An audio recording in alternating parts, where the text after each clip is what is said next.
ჩვენ საქართველოს ცენტრალური კომისიის წარმომადგენელს უნდა მოვისმინოთ, გთხოვთ დაიკავოთ ადგილი, თავი წარმოგვიდგინოთ მოკლედ და შემდეგ უკვე შემოვფარგლავთ იმ სასაუბროს გამოსაკვლევ საკითხთან დაკავშირებით, რისთვისაც თქვენ დაგვრთანხმდით, რომ მობრძანებულიყავით. მოგესალმებით, მივესალმები კომისიის წევრებს, აპარატის თანამშრომლებს, ასევე საზოგადოებას, რომელიც თვალსაჩინოს.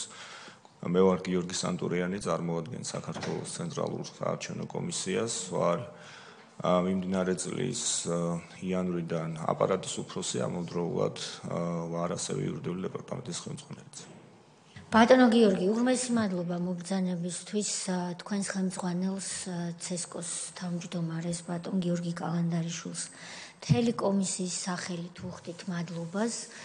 ვინაიდან თქვენ უკვე მოისმინეთ თქვენი წინამორბედი გამომსვლელის მონაწილეობას ხდომაში და ნახავდით, რომ უწყებების მიერ მოწოდებული, თუნდაც მოკლე, მაგრამ ფაქტებზე დაფუძნებული ინფორმაცია, რაც არ უნდა იყოს წარმოდგენილი ისეთი ფაქტები, რაც ჩვენ ისედაც შეიძლება ვიცოდეთ, ან გვცოდნოდა და ასე ვთქვათ, მიგვავიწყდა, ან საზოგადოებას დაავიწყდა კიდეც, ეს ძალიან მნიშვნელოვანია ამგვარი ფაქტები იმისთვის, რომ ჩვენ სათანადო სტარტი გქონდეს სამუშაოდ და იმ მოკლე ვადაში, რაც პარლამენტმა დაგვიდგინა, გამოსაკვლევ საკითხთან მიმართებაში მაქსიმალური ფაქტები შევაგროვოთ და რაც მთავარია შეფასებები გავაკეთოთ.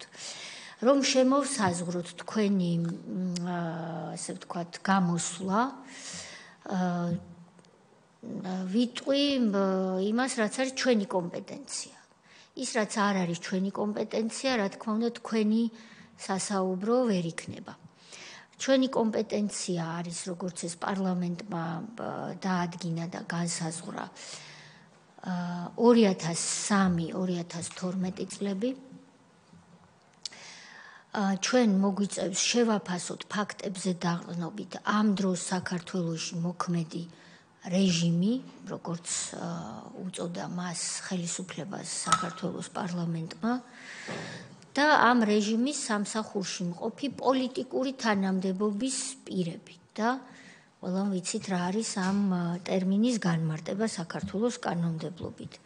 შესაბამისად, გთხოვთ თავისუფალი თხრობის რეჟიმში, როგორც თქვენ ამას ჩათვლით, საჭიროდ იქნება ეს შინაარსი თუ სტრუქტურა თქვენი გამოსვლის, მოგვახსენოთ ქრონოლოგიურად 2003-12 წლებში რომელი არჩევნები ჩატარდა, რომელში გულისხმობს სხვადასხვა დონის არჩევნებს, როდის და შემდეგ ამის მეს ალბათ საკმაოდ მოკლე იქნება.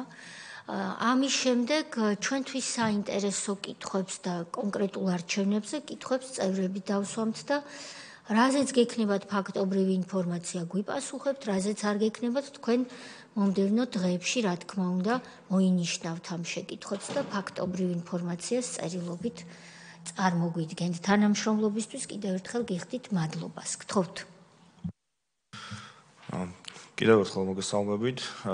რა თქმა უნდა, პერიოდი შეეხება 2003 წლიდან 2012 წლამდე არსებულ არჩევნებს და ბუნებრივია იმ შემთხვევაში თუ კი რაიმე კითხვაზე პასუხი არ იქნება ამ ეტაპისთვის მზად, გიდასტურებთ, რომ მზად ვართ თანამშრომლობის ფორმატში იქნება ეს წერილობით თუ შემდგომ სხდომებზე გამოცხადებისას წარმოგიდგინოთ აღნიშნული ინფორმაცია. ძალიან მოკლედ შევეცდები მიმოვიხილო ის არჩევნები, რომელიც ამ პერიოდში გაიმართა და მე დავიწყებ 2003 წლის 2 ნოემბრის არჩევნებით, საპარლამენტო არჩევნებით, რომელიც მაშინ გაიმართა შერეული სისტემით, გახსოვთ 225 დეპუტატი უნდა დაკომპლექტებულიყო საბოლოოდ პარლამენტი, თუმცა საბოლოო ჯამში შემდგომში აღნიშნული არჩევნების შედეგები პროპორციულ ნაწილში გაუქმებული იქნა საქართველოს უზენაესი სასამართლოს მიერ, შემდგომში საქართველოს პრეზიდენტი ვადაზე ადრე გადადგა, რასაც მოყვა პრეზიდენტის რიგარეში არჩევნები უკვე 2024 წლის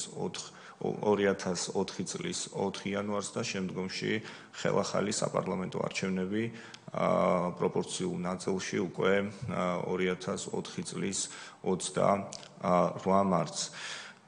შემდგომში აღნიშნული არჩევნებიც ხელახალი არჩევნებიც წარიმართა იმავე სისტემით, როგორც უნდა წარმართულიყო 2003 წელს და საბოლოოდ არჩეული იქნა 150 დეპუტატი. ბარიერი იყო 7%-იანი და ბარიერი გადალახა ორმა სუბიექტმა, ეს იყო ნაციონალური მოძრაობა დემოკრატები და მემარჯვენე ოპოზიცია მრეწველები ახლები.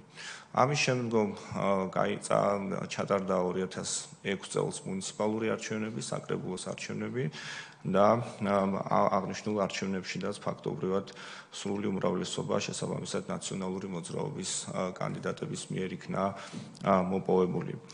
შემდგომში რაც შეეხება 2004 წლის 4 იანვრის არჩევნებს, აღნიშნული არჩევნები რიგარეში არჩევნების ფორმატში წარიმართა და აბსოლუტური უმრავლესობა უკვე შემდგომ საქართველოს პრეზიდენტმა მიხეილ სააკაშვილმა მოიპოვა. 2006 წლის არჩევნების შემდგომ უკვე 2008 წელს ჩატარდა ორი არჩევნები, როგორც საპრეზიდენტო არჩევნები, ასევე საპარლამენტო არჩევნები. საპრეზიდენტო არჩევნები 2008 წელსაც რიგარეში საპრეზიდენტო არჩევნების ფორმატში წარიმართა და საბოლოოდ გამარჯვება ასევე მოიპოვა საქართველოს შემდგომში პრეზიდენტმა მიხეილ სააკაშვილმა, ხოლო მეორე ადგილი დაიკავა გაერთიანებული ოპოზიციის კანდიდატმა ლევან გაჩეჩილაძემ. რაც შეეხება ამავდროულად მნიშვნელოვანი იყო, რომ 2008 წლის 5 იანვრის საპრეზიდენტო არჩევნების პარალელურად ასევე იყო პლებისციტი, რომელზედაც განიხილებოდა ესე ვთქვათ საკითხი საპარლამენტო არჩევნების გაზაფხულზე ჩატარებასთან დაკავშირებით და ამორჩეველმა მხარი დაუჭირა აღნიშნულ საკითხს და შემდგომში არჩევნებიც დანიშნული იქნა 2008 წლის 21 მაისს. აღნიშნული არჩევნები უკვე ჩატარდა 5%-იანი ბარიერის პირობებში, სადაც ვთქვათ შერეული საარჩევნო სისტემით, სადაც 75 დეპუტატი არჩეული უნდა ყოფილიყო სიების მეშვეობით, ხოლო 75 მაჟორიტარული ოლქებიდან გამომდინარე. სულ ბარიერი გადალახა სამმა საარჩევნო სუბიექტმა, ერთიანი ნაციონალური მოძრაობა გამარჯვებული საქართველოსთვის, გაერთიანებული ოპოზიცია და გიორგი თარგამაძე ქრისტიან დემოკრატები. შემდგომში უკვე ასევე 2010 წელს წარიმართა მუნიციპალური არჩევნები, თბილისში წარიმართა მერის არჩევნები პირდაპირ წესით და სადაც არჩეული იქნა გიორგი უგულავა და შემდგომში უკვე 2010 წლის შემდეგ წარიმართა უკვე 2012 წლის 1 ოქტომბრის არჩევნები, სადაც ასევე შერეული საარჩევნო სისტემით 5%-იანი ბარიერის პირობებში, სადაც 73 დეპუტატი უნდა არჩეულიყო მაჟორიტარული საარჩევნო სისტემით, ხოლო 77 პროპორციული საარჩევნო სისტემით. გაიმარჯვა საარჩევნო სუბიექტმა ბიძინა ივანიშვილი ქართული ოცნება და მეორე ადგილი სულ ბარიერი გადალახვა ორმა სუბიექტმა და მეორე ადგილი დაიკავა ერთიანი ნაციონალური მოძრაობა მეტი სარგებელი ხალხს. ძალიან მოკლედ ამავდროულად ამავე პერიოდში იყო შუალედური არჩევნები, თუმცა შუალედურ არჩევნებთან დაკავშირებით თუ კი რაიმე კითხვა იარსებებს შემდგომში დავასრულებ. დიდი მადლობა ბატონო გიორგი. მე მაქვს სამი შეკითხვა, რომელიც ამ სხვადასხვა არჩევნებს ეხება. პირველი კითხვა ეხება 2004 წლის 28 მარტის არჩევნებს. ეს არის განმეორებითი, ხომ ასეა? განმეორებითი საპარლამენტო არჩევნები. ამასთან დაკავშირებით თქვენთვის ალბათ ცნობილია, რომ არსებობს სტრასბურგის გადაწყვეტილება, რომელიც გამოქვეყნდა 2008 წლის 8 ოქტომბერს და მას ჰქვია ლეიბორისტული პარტია საქართველოს წინააღმდეგ. ეს არის ის საჩივარი, სადაც ლეიბორისტულმა პარტიამ უჩივლა სახელმწიფოს და დაადანაშაულა სახელმწიფო მაშინ იმაში, რომ 28 მარტის არჩევნები შედეგები ისე შეაჯამა ცესკომ 18 აპრილის სხდომაზე 2004 წლის რომ არ იყო ჩატარებული არჩევნები ორ საკმაოდ მოზრდილ ოლქში. ეს არის ხულო და ქობულეთი. ამით 60,000 ამომრჩეველი იქნა გარიცხული, გამორიცხული თუ გარიყული საარჩევნო პროცესიდან. მიუხედავად იმისა და მათ რეალურად წაერთვათ უფლება არჩევნებში მონაწილეობის, რაც არის კონსტიტუციით უზრუნველყოფილი უმნიშვნელოვანესი უფლება.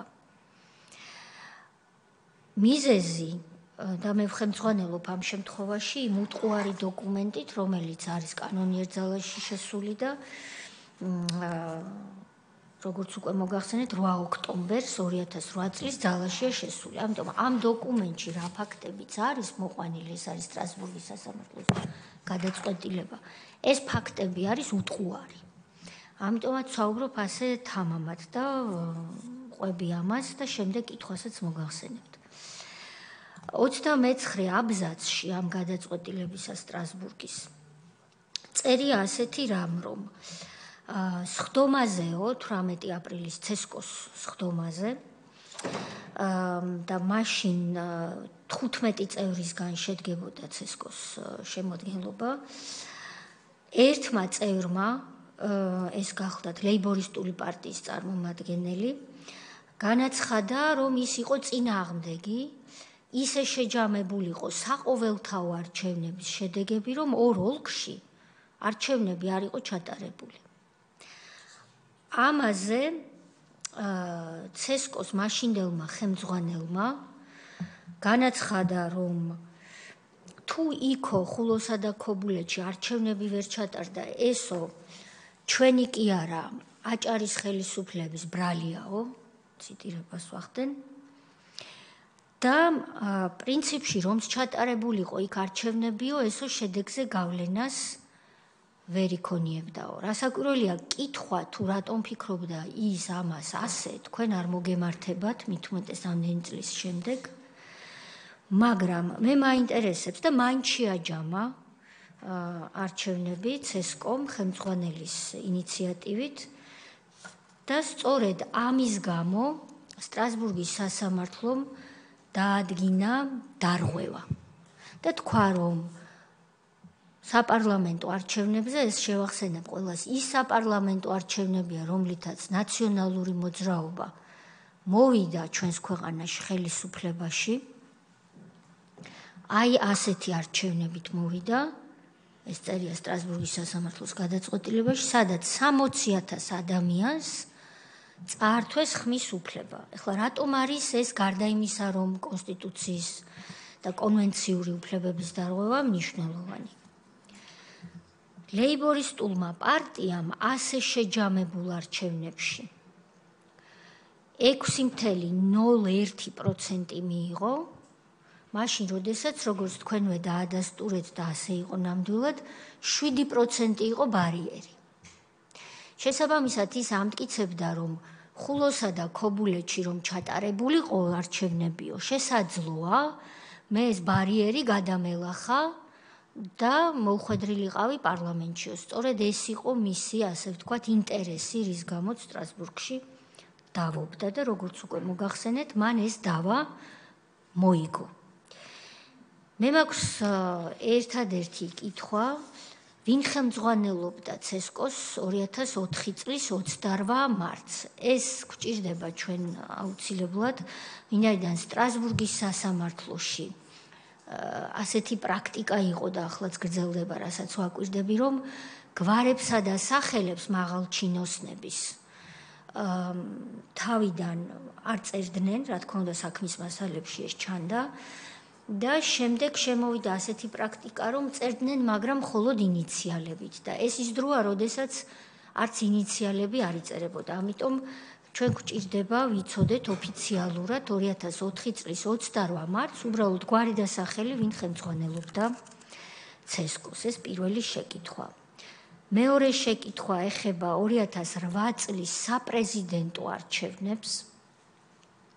ცოტა მეტი რომ გითხრათ, ტურებთან დაკავშირებით, იმიტომ რომ ორი ტურის შესაძლებლობას ითვალისწინებდა მაშინ კანონი.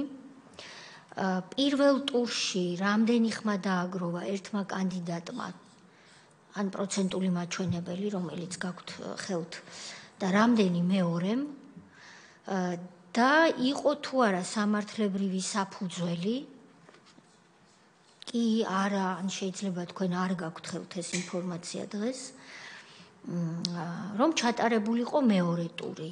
ამას იმიტომ ვკითხულობ, რომ საყოველთაოდ გავრცელებული აზრია, ასე ქვია ხოლმე, რაც არ არის სამართლებრივად დადასტურებული, მაგრამ საყოველთაოდ გავრცელებული აზრები არსებობს, რომ თითქოს მაშინდელმა ცესკომ მეორე ტური მოცემულ კანდიდატს, ანუ მეორე ადგილზე გასულ კანდიდატს, რომელიც ამტკიცებდა, რომ სინამდვილეში პირველ ადგილზე გავედი პირველ ტურშიო, მეორე ტური, როგორც საზოგადოება ამბობდა, მოჰპარა.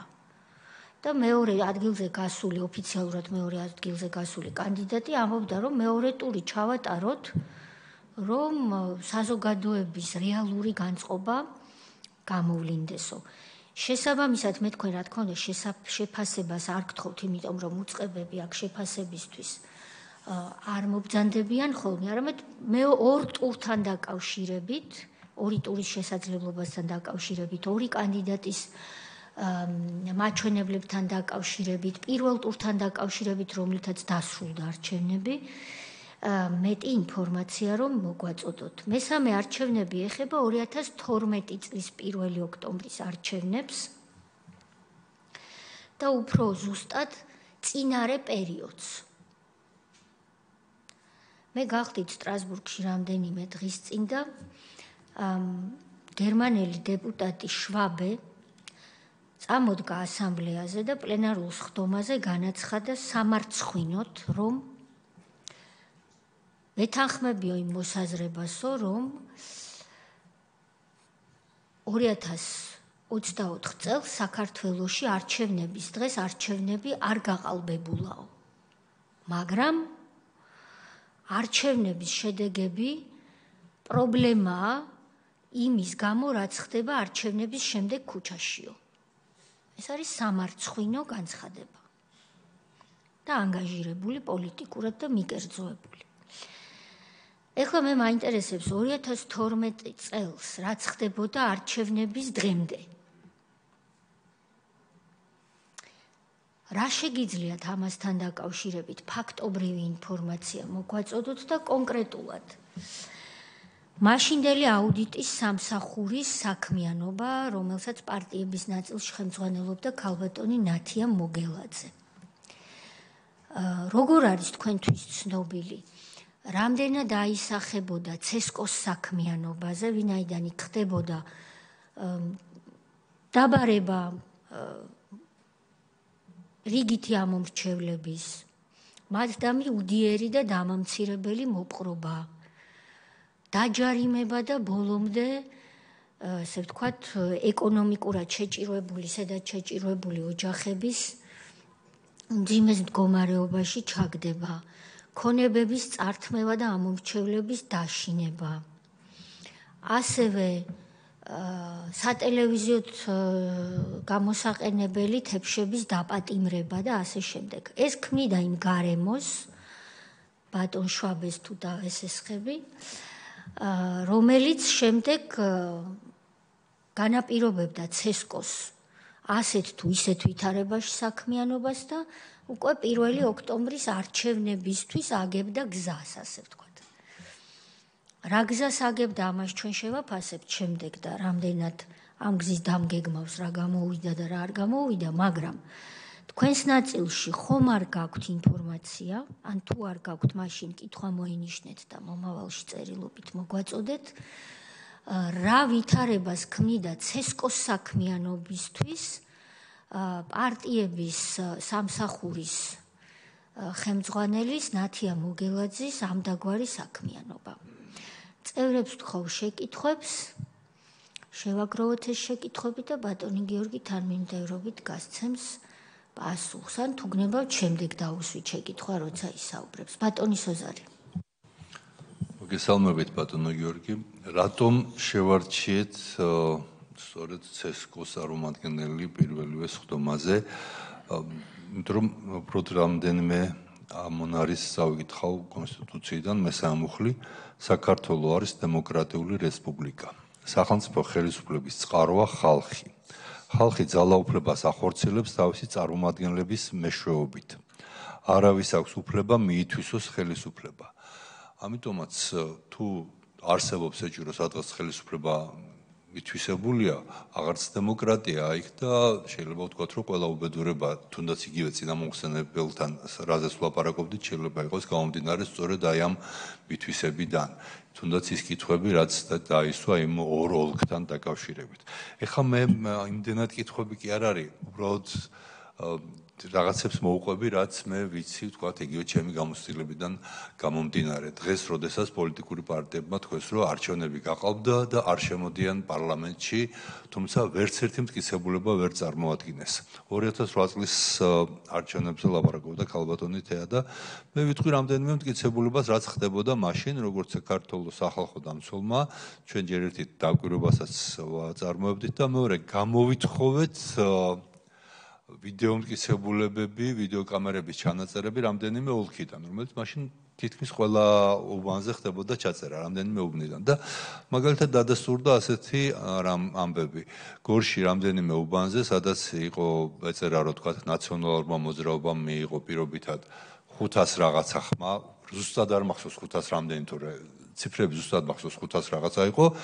ამ არჩევნების დღის განმავლობაში 8 საათიდან 8 საათამდე უბანზე შევიდა 200 რაღაცა ამორჩეველი 250 პირობითად. ანუ დაახლოებით ორჯერ მეტი ხმა მიიღო მხოლოდ ნაციონალურმა მოძრაობამ იმ კონკრეტულ უბანზე, ვიდრე შევიდა მთლიანად ამორჩეველი და ასეთი იყო ძალიან ბევრი, რა ვიცი, ამაზე უფრო მეტი სისტემური დანაშაული შეუძლებელია. როდესაც ნახა მაშინდელმა ხელისუფლებამ საით მივდიოდით და რომ მტკიცებულებები იყო უდავო გაყალბების, მათ საერთოდ შეგვიზღუდეს წვდომა აი ამ ჩანაწერებზე, რაც ასევე კონსტიტუციის დარღვევაა. 2008 წელს უკვე საპარლამენტოზე მოხდა ასევე საინტერესო ამბავი. კოდორის ხეობა მოგეხსენებათ 2008 წლის ომამდე იყო საქართველოს ცენტრალური ხელისუფლების კონტროლქვეშ. სააკაშვილმა უბრალოდ დაინახა, რომ მაჟორიტარულ არჩევნებს აგებს მესტიაში აგებდა ჩვენს კოლეგასთან, ვიქტორ ჯაფარიძესთან და კოდორის ხეობა, სადაც არჩევნები ბუნებრივია ტარდებოდა, მაგრამ არ ტარდებოდა მაჟორიტარული არჩევნები, იმიტომ რომ ეს არის გულირიფშის რაიონის ნაწილი. სწორედ აი ამ საარჩევნო მიზნით მხოლოდ ერთჯერადად შემოერთეს მესტიას და იქ განლაგებულ 3000 ჯარისკაცის ხმა წამოიღეს მესტიაში. 3000 კაცის ხმა აბსოლუტურად 3000-ივე ხმა იყო ყოველგვარი დაკვირვების გარეშე იყო ეს ხმები მიცემული, 3000-ივე ხმა იყო ერთ კანდიდატზე, ნაციონალური მოძრაობის კანდიდატზე მიცემული და 3000 ხმა მთლიანად წვეთს მესტიაში არჩევნების ბედს, რომელიც მე მგონია, რომ ესეც არის ერთ-ერთი მაგალითი იმისა, თუ როგორი დარღვევები ხდებოდა და როგორი დარღვევებით ტარდებოდა არჩევნებში. 2012 წელს რაც შეეხება, ამაზე გაცილებით მეტი მასალები გვაქვს ბუნებრივია და ამაზე ალბათ კომისია შემდეგ მუშაობის პერიოდში იმსჯელებს. იმდენად კითხვები არ მინდოდა, რამდენადაც უბრალოდ რო აღმეწერა ვითარება, რაც არის, რაც იყო, რის გამოც გადავწყვიტეთ, რომ კომისიამზე სწორედ თქვენ ყოფილიყავით მეორე მომხსენებელი. კი ბატონო, მაშინ უპასუხეთ ჩემს ამ შეკითხვას, თუ ბატონის ოზარის გამოსვლიდან თქვენ თვითონ გაგიჩნდათ სურვილი, რომ დაამატოთ რაიმე ფაქტობრივი გარემოება და შემდეგ სხვა წევრებიც სავარაუდოდ დასვამენ შეკითხვებს. მადლობა. დავიწყებ პირველი კითხვით, რომელიც შეეხება 2004 წელს გამართულ ხელახალ არჩევნებს, რომელიც წარიმართა პროპორციული წესით, რადგანაც უზენაეს სასამართლოს მიერ გაუქმებული იქნა ამ ნაწილში შესაბამისი შედეგები. კიდასტურებს, იმიტომ რომ თან მაქვს ამ ნაწილში შემდგომში CSKO-ს მიერ შედგენილი შემაჯამებელი ოქმი გულისხმობ 2004 წლის 18 აპრილის შემაჯამებელ ოქმს მე გამიჭირდება გითხრათ რეალურად გაუქმების საფუძველი რა იყო, იმიტომ რომ ამ ეტაპისთვის, იმიტომ რომ შემაჯამებელი ოქმის თანახმად მითითებულია ის, რომ ნამდვილად ქობულეთისა და ხულოს ოლქებში გაუქმდა შედეგები საარჩევნო კოდექსის მოთხოვნათა უხეში დარღვევის გამო, თუმცა სხვა რაიმე დამატებითი კონკრეტიკა არ არის მითითებული, ამიტომ ამ ნაწილში გამიჭირდება რაიმეს მითითება, ნამდვილად საქართველოს ლეიბორისტულ პარტიას ჰქონდა 6.1% ამ არჩევნებში შედეგების. რაც შეეხება თუ ვინ წარმოადგენდა უშუალო კითხვას, შემაჯამებელ ოქმს ხელს აწერს კომისიის თავმჯდომარე ზურაბ ჭიაბერაშვილი, ასე რომ ეს არის აღნიშნული იკვეთება აღნიშნული შემაჯამებელი ოქმიდან. რაც შეეხება 2008 წლის საპრეზიდენტო არჩევნებს, საპრეზიდენტო არჩევნები წარიმართა ორტურიანი სისტემით 2004 წელს გამართული არჩევნებიც ითვალისწინებდა თუ კი ამგვარი სამართლებრივი მოცემულობა და ფაქტობრივი დადგებოდა, რომ მეორე ტური წარმართულიყო, ანუ 50+1 იყო საჭირო იმისთვის, რომ პირველ ტურში კანდიდატს გაემარჯვა. ამ შემთხვევაში 2008 წელს პირველივე ტურში გაიმარჯვა ბატონმა მიხეილ სააკაშვილმა და საბოლოოდ შედეგები არის ამგვარად. ბატონ მიხეილ სააკაშვილს აქვს 1,49,647 ამომრჩევლის ხმა, რაც იყო 53.45% და ბატონ ლევან გაჩეჩილაძეს ჰქონდა 509,111 ამომრჩევლის ხმა, რაც იყო 25.78%. ბუნებრივია ამ შემთხვევაში, რაც შემიძლია ვთქვა, არის ის, რომ თუ კი არ იქნება კანდიდატი ვერ გადალახავდა შესაბამის ბარიერს, ასეთ შემთხვევაში წარიმართებოდა მეორე ტური და რა თქმა უნდა ამის სამართლებრივი შესაძლებლობა არსებობდა. და კითხვა, რომელიც შეეხება 2012 წლის არჩევნების წინასაარჩევნო პერიოდს და კერძოდ მაშინდელი აუდიტის სამსახურის მიერ წარმოებულ საქმიანობას და რა გავლენა ჰქონდა აღნიშნულ ცესკოს საქმიანობასთან დაკავშირებით, მე ამ ეტაპისთვის გამიჭირდება, იმიტომ რომ უშუალოდ მე არ ვიყავი დასაქმებული ამ პერიოდისათვის საქართველოს ცენტრალურ საარჩევნო კომისიაში, ჩემი საქმიანობა იწყება 2018 წლის 1 აგვისტოდან, თუმცა შევეცდები, რომ აღნიშნულთან დაკავშირებით შესაბამისი ინფორმაციით დაგიბრუნდეთ. და ამავდროულად რაიმე კონკრეტიკა თუნდაც 2008 წელს წარმართულ არჩევნებთან დაკავშირებითაც საკუთარი გამოცდილებით ამ ეტაპისთვის გამიჭირდება, რომ რაიმე გითხრათ და ამიტომ შევავსო ბატონი სოზარის მიერ გაზიარებული პოზიცია. დიდი მადლობა. ბატონო გიორგი, მაშინ ამ მესამე შეკითხვაზე იქნება მოინიშნოთ ეს შეკითხვა და წერილობით აღარ შეგაწუხებთ მობრძანებისთვის და წერილობით თუ კი რაიმეს ეს უფრო ანალიტიკაა და ცესკოს ოფიციალური პოზიცია, რომ სხვადასხვა არჩევნებზე იმის დამიხედვით რა უსწრებს წინ არჩევნებს ან რა მოსდევს არჩევნების დღეს, ცესკოს სამუშაო ვითარება არის სხვადასხვა, ხომ ასეა. ის სამარცხვინო ქცევა მაგალითისთვის, რაც ვიხილეთ ბოლო არჩევნების შემდგომ ერთ-ერთ სხდომაზე, პირდაპირ თავდასხმა ცესკოს ხელმძღვანელზე, რომელიც თავდამსხმელის გვარს და სახელს სამარცხვინოდ შეიტარს საქართველოს უახლეს ისტორიაში, ესეც ერთ-ერთი მაგალითია, რომ შეიძლება ცესკო მუშაობდეს ასეთ ვითარებაში ან ისეთ ვითარებაში, ხომ? თუ კი თქვენ მოიძიებთ ფაქტებს, ინფორმაციას, თუ სწორედ სახელმწიფო აუდიტის სამსახურის პოლიტიკური პარტიების შესაბამისი სამსახურის ქალბატონი ნათია მოგელაძის საქმიანობიდან გამომდინარე, რა პირობებში უწევდა მაშინ ცესკოს მუშაობა, ეს მხოლოდ წაადგება კომისიის საქმიანობას. რაც შეეხება ოქმს და ოქმებს, რომელიც თქვენ თან მოიტანეთ სხდომაზე, ეს პროცედურულად სწორია და გამართულია, თუ კი თქვენ თანახმა იქნებით, რომ ეს დოკუმენტაცია უკვე ჩააბაროთ კომისიას, ან თუ სხვაგვარი ინსტრუქცია გაქვთ ხელმძღვანელობისგან, მაშინ წერილობით მოგვაწოდეთ ხვალ, ესეც აბსოლუტურად მისაღები იქნება ალბათ კომისიის წევრებისთვის, მაგრამ ერთიც სწორია, მეორეც, როგორც თქვენი უწყებისთვის ჩათვლით საუკეთესოდ, ისე გააკეთეთ. ბატონ თენგისნებავდა კითხვის დასმა. უფრო თხოვნა იქნება, იმიტომ რომ ეხლა ალბათ ვერ მიპასუხებთ. თქვენ ამბობთ, რომ ოგში მითითებულია უხეში დარღვევები, იქ სადაც იმოლორგში გავუქმდა. რაიმე მასალა თუ ინახება, იქნებ მოიძიოთ. თქვათ, რას ეყრდნობოდა, რომ ისინი ასკვნიან, რომ უხეში დარღვევები იყო. იყო რამე საჩივრები, თუ ეს საჩივრები საერთოდ არ არსებობს და უბრალოდ მოსაზრება იყო ასეთი, რომ ალბათ უხეშად დარღვევები ჩატარდებოდა. რა მასალა არსებობს, რომელიც მიიყვანდა თუნდაც ფორმალურად იმ დასკვნამდე ცესკოს, რომ ჩაეწერა თავის ოგში, რომ უხეში დარღვევები ჩატარდა იმ ოგში. მადლობთ. ისე, კაბინეტი 2008 წლის საპრეზიდენტო არჩევნების სურათი რო წარმოვიდგინოთ, იყო ერთი მუნიციპალიტეტი, სადაც ვერ მოხერხდა გაყალბება, მოხევებმა დაიცვეს თავისი ხმები. პირველ ადგილზე გავიდა ლევან გაჩეჩილაძე, მეორე ადგილზე გავიდა ბადრი პატარკაციშვილი და მესამე ადგილზე გავიდა სააკაშვილი.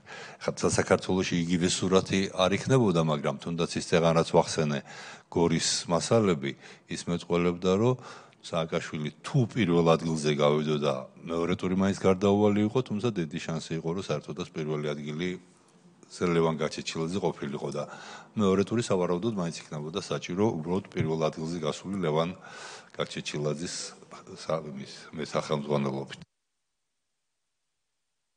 კი ბატონო, ბატონი თენგიზის შეკითხვას გავაგრძელებ, თქვენ უპასუხებთ, მაგრამ ამავე გადაწყვეტილებაში არის 129 აბზაცი, რომელშიც უკვე სასამართლო თავის გადაწყვეტილებას ამბობს, საუბარია სტრასბურგის გადაწყვეტილებაზე, იმასთან დაკავშირებით, რომ ბატონი ზურაბ ჭიაბერაშვილის ხელმძღვანელობით 2004 წლის 28 მარტს ხულოსა და ქობულეთის ამომრჩევლის აზრის გარეშე შეჯამდა ის საპარლამენტო არჩევნები, რომლის შედეგადაც ნაციონალური მოძრაობა მოევლინა ჩვენ სახელმწიფოს მმართველ ძალად მრავალი წლის განმავლობაში. სტრასბურგის სასამართლო ამბობს ასეთ რამეს. 129 აბზაცში. ხულოსა და ქობულეთში არჩევნების შედეგების გაუქმებით ცენტრალურმა საარჩევნო კომისიამ არამხოლოდ გადააჭარბა თავის უფლებამოსილებას, არამედ უფრო მეტიც ის ასე მოიქცა ისე და იმგვარად, რომ ყველანაირი შესაძლებლობა სამართლებრივი მისაგებლისა და სასამართლო გამოძიების გამორიცხა თავისი ქმედებით. ეს არის უმძიმესი აბზაცი, 129 აბზაცი, თქვენ გიყურებთ, თორემ თქვენ არაფერ ჟუვაში ხართ, რომელიც მაშინდელი ცესკოსა და მის ხელმძღვანელის მიმართ არის ბევრ სხვა მძიმე დასკვნებთან ერთად სტრასბურგის სასამართლოს გადაწყვეტილებაში, რომელიც კიდევ ერთხელ მინდა საზოგადოებისთვის განმარტო, რომ არის კანონიერ ძალაში შესული სოფლიოში ყველაზე ავტორიტეტული სასამართლო, საერთაშორისო სასამართლოს მიერ. ამავე გადაწყვეტილებაში და თავს აღარ შეგაწყენთ, ნათქვამია, რომ ცესკომ როდესაც თქვა, რომ ხულოსა და ქობულეთში არ არის საჭირო არჩევნების ჩატარება და ამ ხალხის აზრი არ გვაინტერესებს, ისევ თვლით, რომ ნაციონალური მოძრაობა უნდა მოვიდეს ხელისუფლებაშიო. სტრასბურგის სასამართლომ დაადგინა, რომ ფაქტობრივი მტკიცებულებები არ ქონდა, ისე თქვა ეს. ანუ თქვენს კითხვაზე პასუხი 16 წლის წინ სტრასბურგის სასამართლომ გასცა. შესაბამისად, ეს არის ის, რაც ჩვენ უტყუარ მტკიცებულებად გამოგვადგება, თუმცა რასაკვირველია, ის ფაქტობრივი დამატებით ინფორმაცია, რაც თქვენ შესაძლოა გქონდეთ, ესეც ძალიან გვაინტერესებს.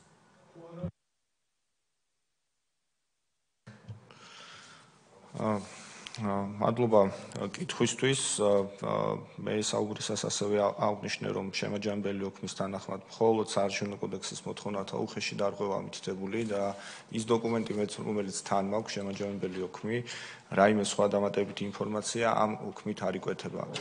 დიახ, დამატებით, თუმცა ხანგრძლივი პერიოდია გასული, ამიტომ არ ვარ დარწმუნებული, რამდენად შესაძლოა აღნიშნული ინფორმაცია დოკუმენტურად შესაძლოა, თუმცა ასევე დამატებით კიდევ ერთხელ შევეცდებით ამ საკითხზე, ასე რომ ვთქვათ, მოგაწოდოთ დამატებითი ინფორმაცია, იქნებ რაიმე შესაძლოა გახდეს და არსებობდეს და მოგაწოდოთ.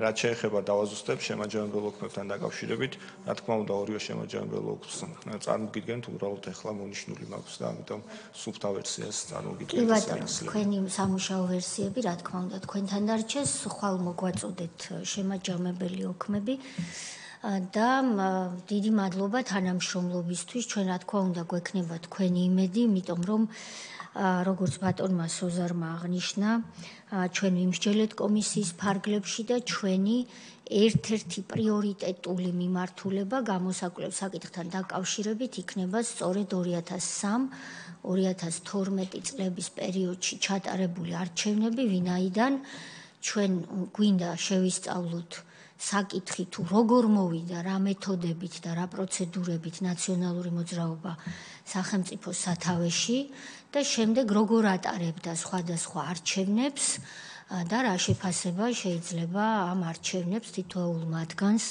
განსაკუთრებით კი 2004, 2008 და 2012 წლის არჩევნებს და განსაკუთრებით წინარე პერიოდს 1 ოქტომბრამდე რაც იყო თვეები და წლების განმავლობაში როგორ მართავდა ყველა ამ პროცესს. ამიტომაც შეგაწუხეთ ამდენი შეკითხვით.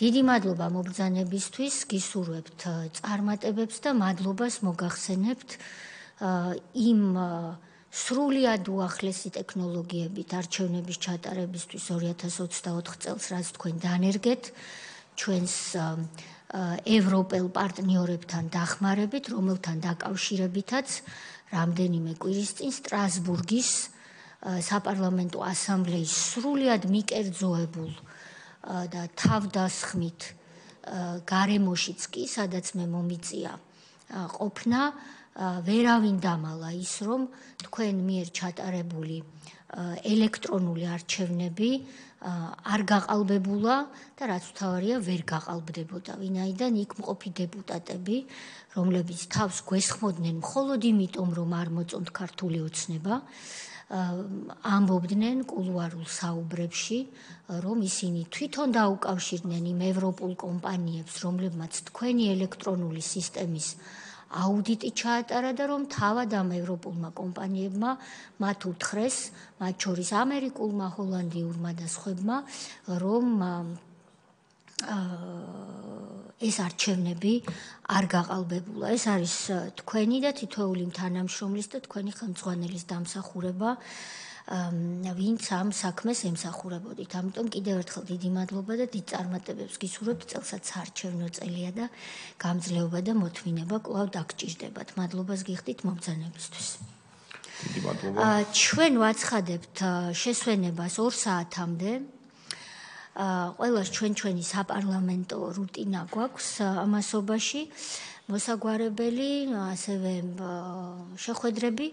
2 საათზე სხდომა საზოგადოებისთვის განმარტავ, მიუხედავად იმისა, რომ დღის წესრიგი 2 დღის წინ გამოქვეყნდა, გაგრძელდება საქართველოს გენერალური პროკურატურის წარმომადგენლის, კერძოდ კი სამართალწარმოების პროცესში დაშვებული დარღვევების გამოძიების დეპარტამენტის ხელმძღვანელის ბატონი ირაკლი ნადარეიშვილის მოსმენით, ასევე ჩვენ გვესტუმრება და გაგვესაუბრება საქართველოს შინაგან საქმეთა მინისტრის მოადგილე ბატონი ალექსანდრე დარახველიძე. ვფიქრობ საინტერესო მეორე ნახევარი გველის წინ 2 საათზე შევიკრიბებით და 4 საათზე დავხურავთ დღევანდელ სხდომას, ხოლო შემდეგი სხდომა გაიმართება პარასკევს 10 საათზე სავარაუდოდ და ამაზე ვიმსჯელებთ დღის ბოლოს დღეს, ჩვენ უკვე მზად ვიქნებით, რომ კონკრეტული პირები მოვიწვიოთ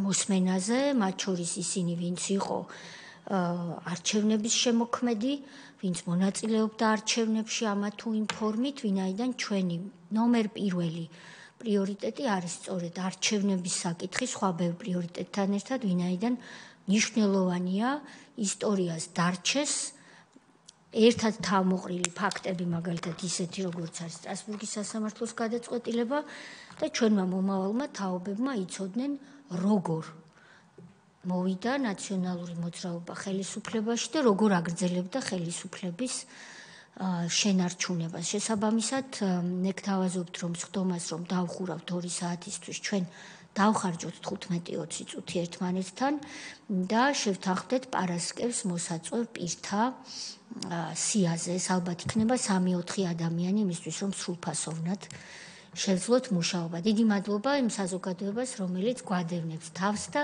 თვალს და ასე ვთქვათ, თავის დროს ხარჯავს იმისთვის, რომ ჩვენ სხდომას უსმინოს დროებით.